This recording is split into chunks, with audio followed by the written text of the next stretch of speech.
ou est de ti mesdames qui débouclé sorti belle ti robe sou yo. Pourquoi? Pourquoi faudrait-il laisser les belles femmes aux imbéciles? Ce mois-ci, j'ai exploré 1000 sujets, des trucs qui n'ont rien à voir avec le droit, ni même avec la philosophie d'ailleurs. Ce sont mes trucs préférés malgré tout. Mais j'ai traîné mes idées un peu partout, dans les couloirs du nouveau monde, de l'intelligence artificielle, du monde cyber, des réseaux sociaux, etc. Un monde si brillant, si rapide, où des grosses émotions peuvent être compressées en des petits émojis. C'est quand même génial. Et moi, perdu dans tout ce labyrinthe moderne, je pensais avoir tout vu, tout entendu, jusqu'à ce que je suis tombé sur Marcel Proust. Et puis, je découvre une autre façon de penser l'amour à hauteur d'homme. Et c'est pas de l'amour théorique, ni ce qu'on a l'habitude de voir dans les mauvais films ou dans les gros bouquets sans fin. Il est vrai que je vais m'en servir de quelques citations tirées d'un roman de Proust, un roman titré À la recherche du temps perdu. Mais le principal défi sera de les ancrer délicatement dans notre réalité quotidienne. Et vous allez juger par vous-même mon degré de réussite. Comme on dit, Proust n'écrit pas pour raconter, mais pour ressentir, ou pour faire ressentir. Dans ce roman, il explore des thèmes aussi variés comme la société, la jalousie, l'amour, mais surtout le temps qui nous échappe tous. Je ne suis pas particulièrement intéressé par le temps parce que je me sens moins concerné et parce qu'involontairement, je fais partie des jeunes qui pensent avoir le temps. Peut-être que cette conception va changer à l'apparition de ma première ride, mais bon, je sais qu'un jour je vais regarder ma vie avec regret, le regret de ne pas oser faire telle ou telle chose, comme vous tous d'ailleurs, mais le sachant aujourd'hui, ça ne résout rien. On est comme ça quand on est jeune. Maintenant, revenons à notre sujet principal. Parlons de l'amour, plus précisément de l'amour d'un homme pour une femme. Proust écrit « Laissons les jolies femmes aux hommes sans imagination ». Il a voulu être prudent et poli, mais en gros, le conseil qu'il a voulu donner, c'est « Laissons les belles femmes aux imbéciles ». Pourquoi? Pourquoi faudrait-il laisser les belles femmes aux imbéciles? Bon, mon cher ça, ou pas une femme? On va faire une petite analyse. Regardez autour de vous. Regardez autour de vous et le constat sera vite fait. Égarez toujours des belles madame. On entend souvent dire, mais ça, monsieur, fait pour femme ça. Qu'est-ce, monsieur? Femme nan belle d'un coup la ligne, mais nèg là pas ouais à qui ça le semblait. J'ai pas voulu être désagréable envers les belles femmes. On sait tous que la beauté est relative. Enfin, prétendument. Je vais tout de même continuer mon expérience de pensée en reconstituant certaines pièces du puzzle, notamment en passant par le cadre scientifique. Plusieurs études en psychologie sociale et en comportement humain ont exploré ce phénomène et le constat général, c'est que les hommes considérés comme très intelligents ou hautement rationnels n'ont pas toujours un grand succès amoureux, surtout dans les premiers contacts avec les femmes. Et il y a un tas de raisons évoquées par des recherches multiples sur la question de l'amour qui existe entre un homme et une femme. Parmi ces raisons, on a une assertion, c'est l'intelligence trop marquée peut intimider. L'intelligence trop marquée peut intimider. C'est-à-dire, une intelligence trop forte, trop remarquable, peut être très intimidant. Par exemple, un gars qui vous a sorti la racine carrée ou la racine cubique de 993 exposant 4 dans une seconde, ce mec ferait flipper.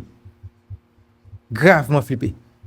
Et la nature a connu des mecs extrêmement brillants, comme Jacques Derrida, comme Bertrand Russell. Et Jacques Derrida, c'est celui qui a écrit toute une bibliothèque extrêmement enrichissante, soit 27 bouquins au total.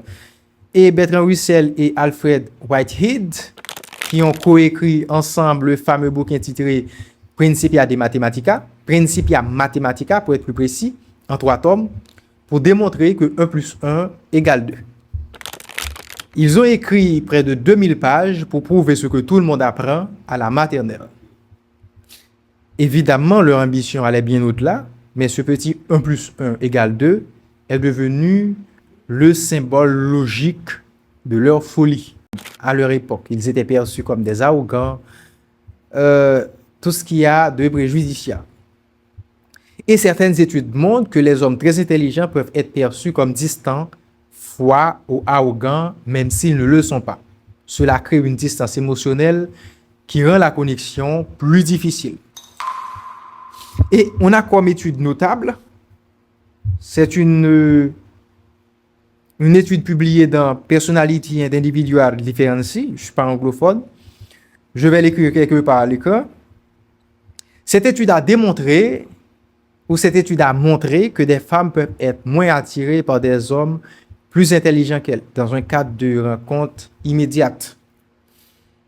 Et le psychologue Raymond Cattell avait aussi théorisé que les traits intellectuels élevés ne sont pas forcément associés à des traits affectifs développés.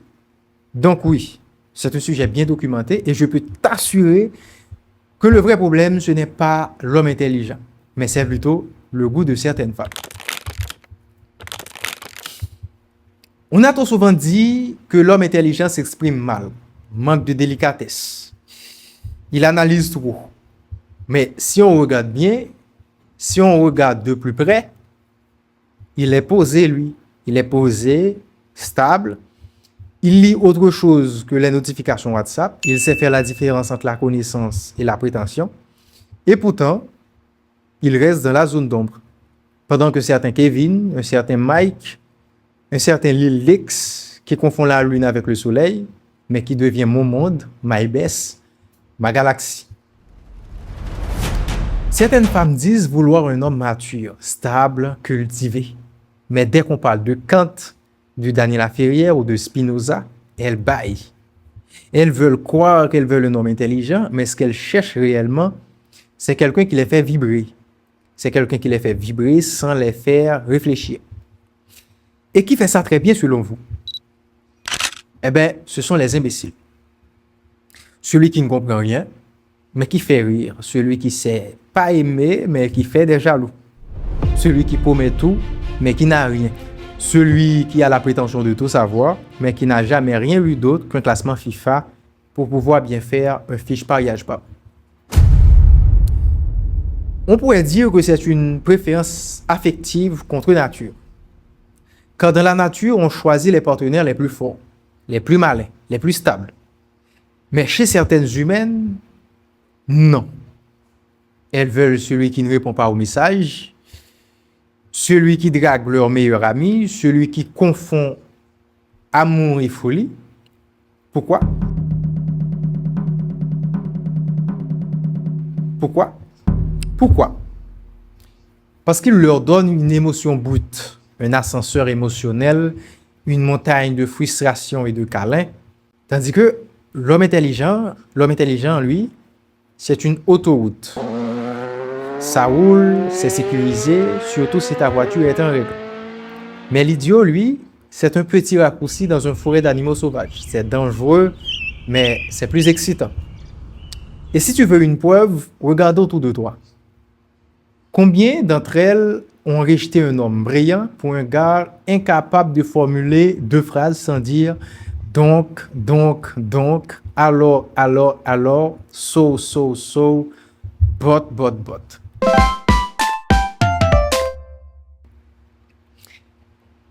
Pourquoi les imbéciles aiment les belles femmes? Pourquoi les belles femmes aiment les imbéciles?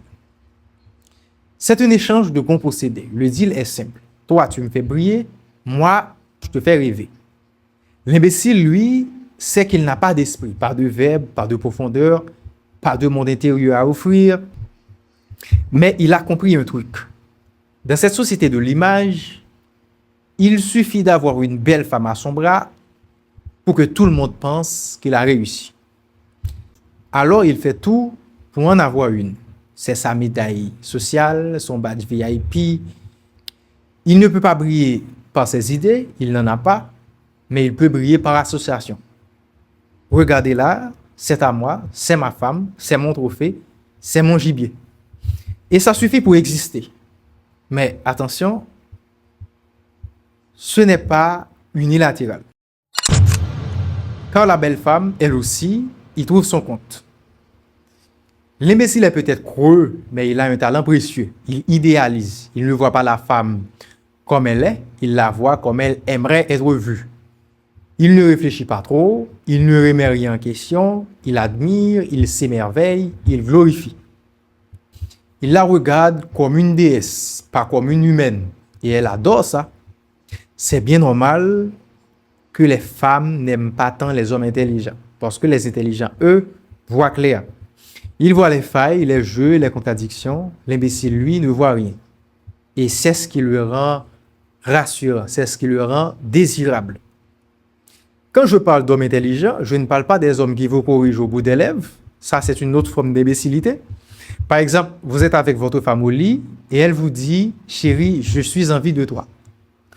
On ne la corrige pas sur le coup, on fait le truc d'abord et après, on la corrige. Vous lui direz gentiment « Ma chérie, j'aime pas ça. Tout à l'heure, tu as dit une bêtise et j'ai failli perdre mon érection.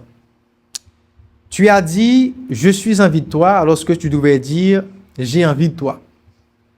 La prochaine fois que tu le dis comme ça, on ne fera rien du tout. Eh bien, vous lui dites ça comme ça, tout cru. Elle va partir en courant pour trouver un imbécile qui ne la juge pas, qui avale ses illusions toutes crues, sans sauce ni recul. Un jour, une copine qui a trompé son copain est venue m'en parler. Disant, mandez le pardon, il est là la babier, peut-être yon tirait. Je dis, ah, yon tirait. Il dit oui, après mon conscience, et mandez le pardon, me fait ça qui est essentiel là. Je dis, la première fois ça arrivé, elle m'a laissé 3 points de suspension. Je suppose qu'elle réfléchit ou elle ne sait pas trop quoi répondre, vu tout le cadavre qu'elle a dans le placard. Moi, je dis, c'est pas normal, non? Si c'est moi qui t'ai quitté, oui. Il dit, oh non, un tel pas quitté. J'aime tout ça. Et puis, je me suis mis dans la peau d'un imbécile une seconde. Et je vois qu'il a raison. Je vois qu'elle a raison. Les belles, les belles formes, et puis le douce encore. Oui, imaginez. L'exercice constant des intelligences, c'est d'essayer à tout prix de mettre tous les éléments du couple sur le même pied d'égalité. Et ça, c'est ce qu'il y a de plus difficile à faire, de gérer son estime de soi tout en songeant à votre estime pour l'autre. La balance doit être constamment comme celle que tient la déesse Thémis qui représente la justice. Mais c'est pas compliqué quand vous êtes un imbécile. C'est même génial. Les femmes n'aiment pas la complication. Elles cherchent la perfection et elles cherchent les hommes parfaits, c'est-à-dire un adorateur de leur illusion. En gros, elles cherchent un parfait imbécile. Si vous voulez un conseil de séduction de ma part aujourd'hui, après tout ce que je viens de dire, eh bien, mes frères et sœurs, en Jésus-Christ, soyez tous des imbéciles. Comme on dit, bienheureux les simples d'esprit, car le royaume des femmes est à eux. Mais si vous refusez, le mieux à faire, ce serait de laisser les belles femmes aux imbéciles. Je demande pardon aux âmes froissées et merci d'avoir suivi cet épisode. Oh, j'ai oublié, c'est pas un épisode de l'œil du doigt au sens propre du terme, mais j'ai quand même parlé de déesse Thémis, celle qui représente la justice. Je serai bientôt de retour. En attendant, je vous laisse un lien de groupe WhatsApp pour une communauté sociale que je viens de créer afin qu'on soit plus proche dans l'objectif de faire du droit une science à hauteur d'homme. Et comme on dit, du loup se prépare, alors abonnez-vous pour ne rien rater. Je vous dis à très bientôt. Que Dieu vous bénisse.